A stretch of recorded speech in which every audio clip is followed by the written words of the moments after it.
ខ្ញុំទិញតគួរហ្នឹងគាត់ថាយកវាមកជៀនញ៉ាំលេងទេដល់តែពេលទិញមកឡើងប្រហែលថ្ងៃហើយក៏អត់បានយកមកជៀនញ៉ាំគាត់នៅឃើញថាអូទុកទៀតទៅខ្លាចវាខូចអញ្ចឹងហើយខ្ញុំក៏យកវាមកខសាច់3ជាន់ជាមួយពងទាចាសួស្តីបងប្អូនមុននឹងយកទៅខហ្នឹងគឺថាខ្ញុំដាំទឹកដាក់ខ្ញីដាក់ស្រាចិនបន្តិចទៅរួចហើយខ្ញុំស្រោះវាសិនចាខ្ញុំស្រោះហើយខ្ញុំស្រង់ទៅមកខ្ញុំលាងទឹកឲ្យស្អាតចារួចហើយខ្ញុំហាន់វាម្ដុំល្មមទៅចាថ្ងៃហ្នឹងសាច់3ជាន់ខ្ញុំហ្នឹងរៀងមានខ្លាញ់ជាងច្រើនអញ្ចឹងហើយខ្ញុំក៏ដាក់វាចូលក្នុងខ្ទះហ្នឹងយើងលីងវាឲ្យវាចេញខ្លាញ់បន្តិចទៅចាំយើងយកវាមកខចាខ្ញុំស្ងោរឆ្អិនខ្ញុំបករួចរាល់អស់ហើយខ្ញុំកាត់តៅគួរកាត់អីចឹងទៅចារួចហើយខ្ញុំទុកវាម្ដុំសិនចា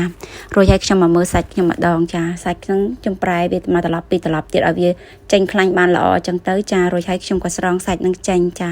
សាច់ហ្នឹងខ្ញុំស្រង់ដាក់ចានរួចរាល់ហើយខ្លាញ់ហ្នឹងខ្ញុំយកចានមួយស្អាតមកខ្ញុំដួសវាទុកប្រើថ្ងៃក្រោយចា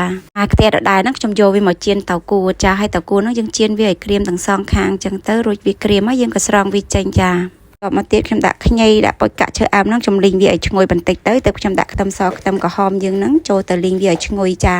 លីងឈ្ងុយហើយចាខ្ញុំនឹងចាក់សាច់ហ្នឹងចូលទៅតែម្ដងចាក់សាច់រួចហើយខ្ញុំដាក់គ្រឿងទេសតែម្ដងគ្រឿងទេសខ្ញុំដាក់ស្ករការ៉ាម្សៅស៊ុបទឹកស៊ីអ៊ីវខាប់និងទឹកប្រេងខ្យងនិងទឹកស៊ីអ៊ីវយើងធម្មតាចាខ្ញុំដាក់គ្រឿងទេសរួចរាល់អស់ហើយហ្នឹងគឺថាខ្ញុំឆាច្របល់វាឲ្យសព្វចូលគ្រឿងក្រើហ្នឹងចូលគ្នាចឹងទៅចាហើយគ្រឿងទេសហ្នឹងខ្ញុំប្រើតែប៉ុណ្្នឹងមុខទេចាគ្រឿងទេសហ្នឹងខ្ញុំច្របល់វាសព្វគ្រប់អស់ហើយខ្ញុំក៏ដាក់ទឹកចូលបន្តិចចាខ្ញុំមកងាស់វាមកស្ទុះហើយខ្ញុំក៏ស្រង់ឈើអែមនិងពុយកាក់ហ្នឹងចេញចាខ្ញុំស្រង់ពុយកាក់ឈើអែមហ្នឹងរួចហើយខ្ញុំក៏ដាក់ទឹកថែមបន្តិចទៀតទៅចាខ្ញុំមកងាស់សាច់ហ្នឹងមកស្ទុះទៀតឲ្យសាច់ហ្នឹងរាងផុយល្មមហើយខ្ញុំក៏ចាក់តៅគួរហ្នឹងចូលទៅតែម្ដងចាចាក់តៅគួររួចហើយខ្ញុំក៏ចាក់ពងមាន់ហ្នឹងចូលទៅចាហើយហ្នឹងខ្ញុំក៏ផ្ទេរវាចូលក្នុងឆ្នាំងនេះវិញចាពេលដែលយើងដាក់ក្នុងឆ្នាំងនេះមកងាស់ទៅវាងុំបានល្អចាហើយទម្លាប់អ្នកផ្ទះខ្ញុំពេលដែលខសាច់គឺឲ្យខរៀងដាច់ទឹកចារកពេលដែលខ្ញុំខសាច់គឺខ្ញុំខវារៀងដាច់ទឹកអញ្ចឹងទៅគ្រួសារខ្ញុំក៏ថាឆ្ងាញ់ចាឥឡូវហ្នឹងគឺថាខខ្ញុំឆ្អិនរួចរាល់អស់ហើយចាប់ផ្ដើមខ្ញុំដួសដាក់ចានរៀបចំញ៉ាំតែម្ដងចា